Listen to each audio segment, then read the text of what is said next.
Welcome to the All About Marketing podcast, where we provide you insights on everything marketing, advertising, branding, and business.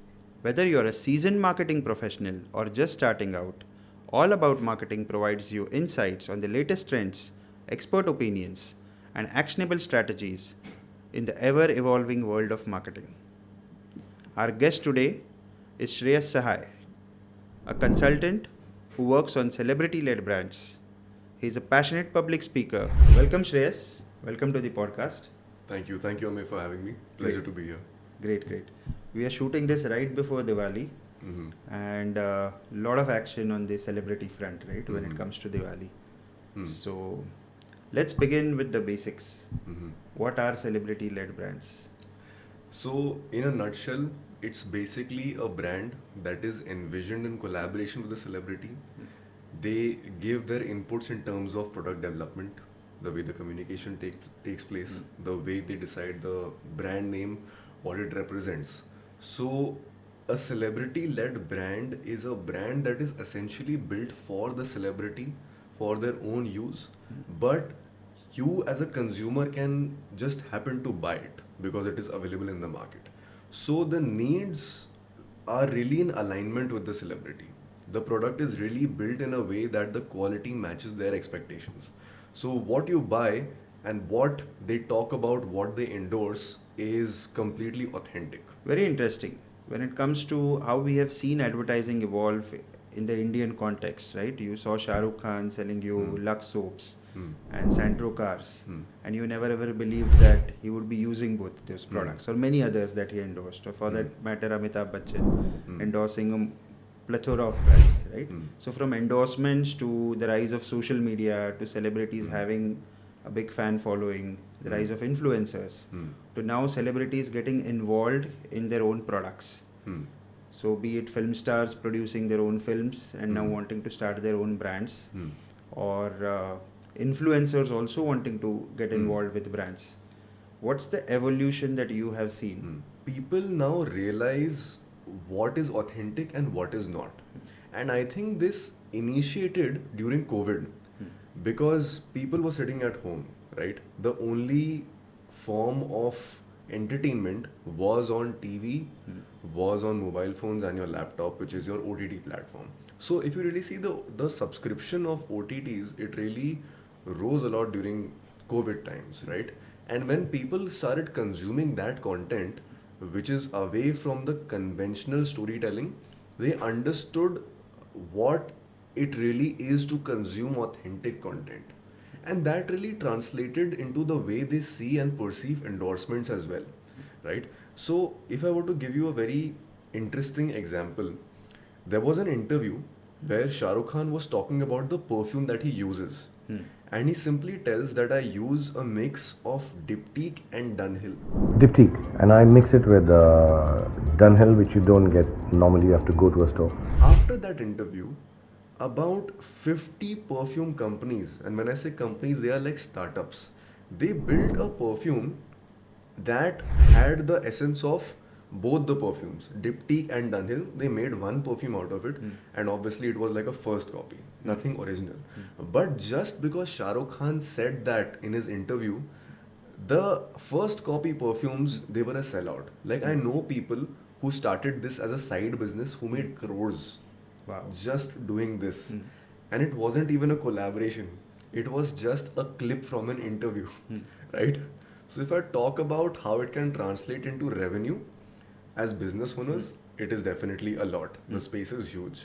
And the reason why it did translate into this much money is because people really want to emulate their lifestyle, right? No matter how much we see the content of influencers, when we see celebrities, we really put them on a pedestal. Because unlike influencers, their content is not really relatable. And anything that is not relatable, that is out of reach, you consider them to be prestigious, or you consider them to have a status symbol which you want to achieve. So I think that aspirational value is only brought in by celebrities. So I think the transition from endorsements to celebrity-led brands happened primarily during COVID, and it was there during the time of Being Human as well, but it really picked up during 2020, 2021. Right. And when people started understanding that, hey, certain endorsements, they don't mean anything, right? People are just paying celebrities money and they are talking about the brand and standing for it just because they have received money for it. A simple example is the recent case that happened with Vimal and Akshay Kumar, right? Akshay Kumar stands for fitness. He stands for health and wholesome wellness, right? But him endorsing a brand like Vimal is just not in alignment with his values. So people know that he's just saying it for the heck of it. There is no gravitas behind his words. Now the thing is, if I talk about the legalities of it, they can't really endorse tobacco, right? So what they're really endorsing is Vimal Elaichi or Vimal Sauf. Right. That is the real product. But at the end of the day, But everybody brand- knows that it's a surrogate it's advertising. a surrogate advertisement, right? So what the end product is, you can't really buy Vimal and Aichi anywhere. It's just not available in the market. Even if I go to a Kirana store or whatever, I will ask for Vimal, they will give me the tobacco product, right? Right. Because that product, I don't even know whether it exists or not, right? Right. So definitely, I think there is a mismatch there. So I want to know a little bit about the genesis. You accumulating a certain brand value and then wanting to monetize it or have greater control over, like you took the case of endorsements. So everybody starts with endorsements, right? But soon they realize that what they are selling may not be the right product that they would want to buy.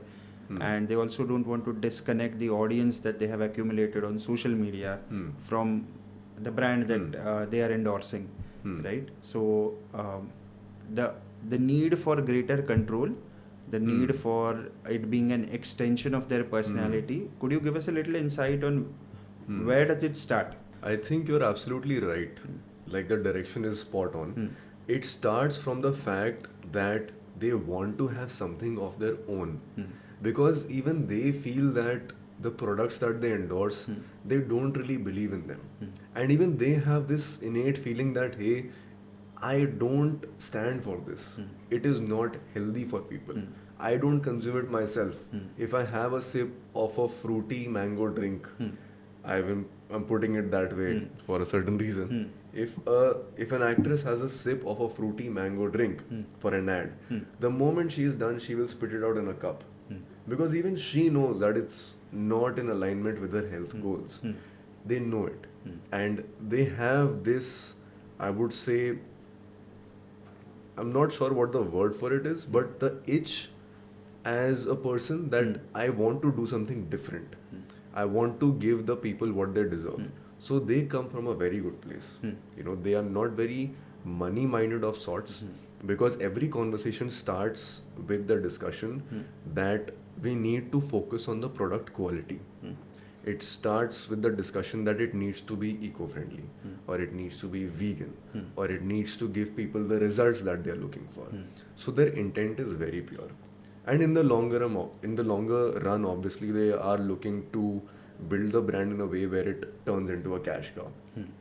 But the place where they are coming from is something that represents them as a person, something that has their name attached to it. Because at the end of the day, I feel everybody wants to leave a legacy behind, and this is their way of doing it, and we happen to facilitate this.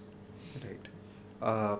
So interesting journey from, say, being human, being one of those pioneers, maybe about 10-15 years ago now, to now. Has it become like a staple for all celebrities to explore this avenue? Are we having too many of these celebrity-led brands, or do you think there is a space for even more brands to exist in the market? I think there is space for every celebrity to have a brand of their own. Really? Yes, provided they do it right, which I feel many of the people are missing. They are just missing out on the essence of what is it to have a celebrity-led brand, or what is it to have a brand at all. What they are doing is they are putting in their money into something where they are getting a product. They are registering it, they are starting a social media page, and they sell it in the hopes that it will make sales just based on my face. Unfortunately, that is not how it happens, right? They need to partner up with entities that will help them get the right distribution, that will help them get the right sales, that have a pedigree of building brands and to scale certain products. It's only when they partner up with them in the right way is how they can build their brand sustainably. Because the idea is to build it in the longer run, right? It's not a 5-year stint that we are doing.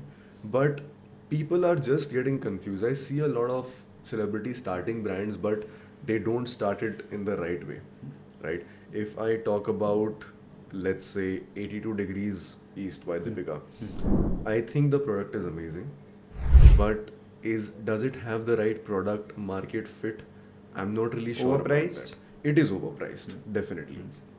So, what consumer are you really targeting at 3,000? If I am someone who, let's say, makes 100 crores per year as an individual, I won't buy 82 Degrees East. I'll buy something from Estee Lauder, right? Then my go-to product becomes of that sort. That is already quite aspirational. So the pricing also needs to be right. The targeting needs to be right. There are a lot of things that come into play. And I feel that if it is not their expertise, then it is best to partner with people who have that expertise, right? And you can come in from the creative mindset. You can bring in your vision, your creativity, your face, your brand value. But let the strategy, let the on-ground activities be taken care of by people who have already been there, done that. I think it's just a wise decision to make. Even I would do it if I was in their place. So nothing wrong in it, right? So you look at brands from Hollywood, right? There is George Clooney who has a tequila brand. He's made $1 billion. Yeah.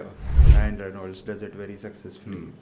Are Indian celebrities afraid to get into certain brand categories? Like obviously we spoke of Vimal, but liquor. Are they afraid to get into certain categories like that? I think some of them are. If I give you the example of Sanjay Dutt, he has also partnered up with a liquor brand called Glen Walk. And Sanjay Dutt being Sanjay Dutt, the brand name and the imagery that he has, he's not afraid to enter into the category at all. Because he is what he is. He's very candid about it. So people of that sort who are aware of their brand image, they have no qualms. They're like, हाँ मैं ऐसा हूँ, मैं ये करूँगा. They are completely fine with it.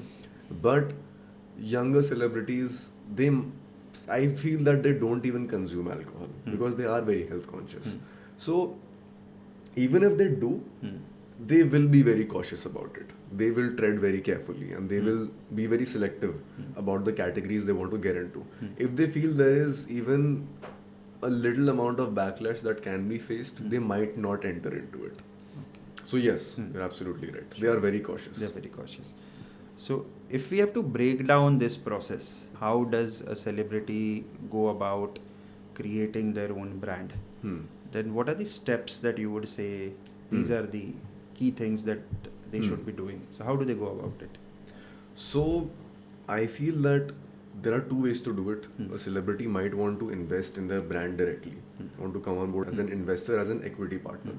That is one way. The second way is how we do it, which I really believe is the better way to do it for both them and for entities like us. So what we do at Swag Fashions, along with my mentor, Mr. Vishal Sinha, is we create IPs with celebrities, right? Now, these IPs are essentially holding the entire value that they are bringing in terms of their reach and their imagery. We lease these IPs to D2C brands, right? So, if I give you an example of what we have done with Lara Dutta, she comes with the Miss World pedigree. She's in a phase of her life where she is a mother, she's a homemaker, but she's also an actress and a celebrity, right? So, she's in a very unique phase. What we have done is we have utilized this imagery to create multiple product categories. So, we are into the home space, we have bed sheets, pillows, we have mattresses, right? We have cutlery, Then we also have kids wear, because Arias is essentially her daughter Saira's name spelled backwards. So it shows the amount of thought process that she has as a mother. So in the kids category, we have Arias Kids, and our products are vegan, right? They are eco-friendly. The tags are very unique. The quality, it's made of linen. So the creativity comes there as well, and she's very involved as a celebrity, right? If I, again, just giving our personal example of what we have built, the involvement is very high. She will see the product range herself. She will interact with the consumers herself, right? She will understand what is working, what is not working, what are the numbers looking like. So this involvement is really required. And the reason why celebrities can be more involved creatively in this structure is because the heavy stuff is already taken care of, right? You don't need to get into the distribution. You don't need to get into the product development from a manufacturing perspective, right? You don't need to get into sourcing. All of that is done for you. You need to bring in your image, your credibility, and your creative inputs. So I feel this is more sustainable for them. The other way is where you come on board as an investor, you start your own company, put in money, get into an equity partnership, maybe partner up with someone who has a history of building brand in that category from the ground up, and then you do it, all guns blazing in your own way. But I feel it requires a lot of investment, right? Where do you source the products from, the setting up the company and the employees, building processes, the right hierarchy, HR. So either you can be a celebrity or an entrepreneur. Being both at the same time, it's just too much to handle, because I understand that these people are very busy. To be in this game sustainably in the longer run, I feel this structure is much better. And this is also me soft selling us. But yeah.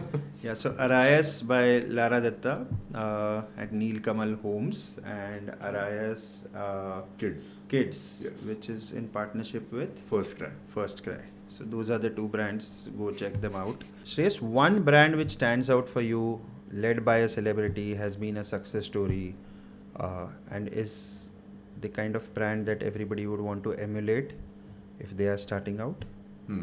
I think HRX is one example that has done it really well. Because I feel that the partnership was right. It was done in collaboration with Myntra and Flipkart. The two So biggest distribution, as you said, in place. Exactly. The online distribution was spot on. They have a very robust team of people, especially their product designers. The way they source and manufacture their equipments, clothing, whatever he's selling, it has the right margin to be able to gain enough profit. And the reason why it is a success is because they have tested the ups and downs of the market. So HRX has been around for, I think, more than 10 years now. Right. And it has recently gained popularity. So this one person that I met, his name is Mr. Riaz Galamji. He's the owner of Libas. He told me that, Shreyas, any brand that you want to build, or if you want to build a brand at all, you just have to be at a place for 10 years. If you can sustain that time period, then you have built a brand. And I think HRX has done that, which is why it has reached this scale, which is why it is now entering into categories like there is equipments and clothing already. Now it has entered into food, and as somebody recently mentioned, it is now entering into gyms, right? Which is pretty amazing. So I think HRX is this one example that especially celebrities should really get inspired from. Right. So HRX uniquely represents the lifestyle that you would know that Hritik Roshan represents. Yes. Right, he stands for that. But there is also other thing that I feel that as a celebrity matures into their profession, right, when you're not being very aggressive on the projects that you're doing, you space them out, you do get a lot more time to do two things. One, to know what you stand for, and second, to be involved with your time and effort in cultivating a brand, right? So are those the things which work for Lara Dutta, which have worked for Hritik Roshan? Would a celebrity wanting to start out too soon not find that time and hence be open to failure? Yes, I think that when a celebrity is rising to their peak and at the same time they are dwelling into multiple aspects, then it is just doing too many things too soon.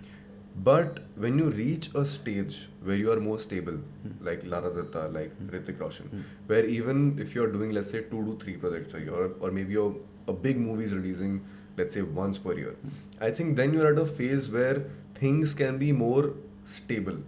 So stability is what we are striving for. We are not going for those spikes that go up, that go down. We need to be at a space, and especially they need to be at a space where they have the bandwidth to be involved in these things. So, like you rightly mentioned, someone like Hritik Roshan, if you see his interviews, right, from let's say 15 years ago to the way he speaks now, he's at a very mature position. He's very calm. He is very, I would say, secure about the way he is. Whereas earlier in his interviews, he had clearly mentioned that he is very unsure and he's very insecure about a lot of things, right? So even as a person, when you mature in that particular aspect, then it really reflects in the brand. It really reflects in its growth and development as well, which is why I think HRX has done what it has done. So it really depends on the celebrity. If they are not in that space, if they are not in the zone that they can be in it for the long run, if they can't give the brand enough time, then it is not the right phase for them to get into. Especially when they're rising, when they have a lot going on. It's not the best time. Okay. We'll do a quick rapid fire now. Sure. So 2 options, you choose one which stands out the best. Big name or right fit? Right fit. Audience match or brand values? Brand values. Authenticity or exclusivity? Authenticity. Star power or rising star? Star power. The established ones. Established ones. Okay. Client's vision or a celebrity style? The celebrity style, because that is what the people are coming to you for. New market or loyal followers? Loyal followers first, but then it grows into a newer market. For a brand now, one big campaign or many small campaigns? Many smaller campaigns. I think they work better. So great. That was a very fantastic, enlightening session on what it means today to start a celebrity brand, how you are building celebrity-led brands, and how the market is evolving. Thank you so much, Shreyas, for being a part of this podcast. It truly helps to understand this space. I'm sure the listeners would benefit from it. Thank you, and keep watching the All About Marketing podcast, and follow us on YouTube, on Instagram, and on other social media platforms.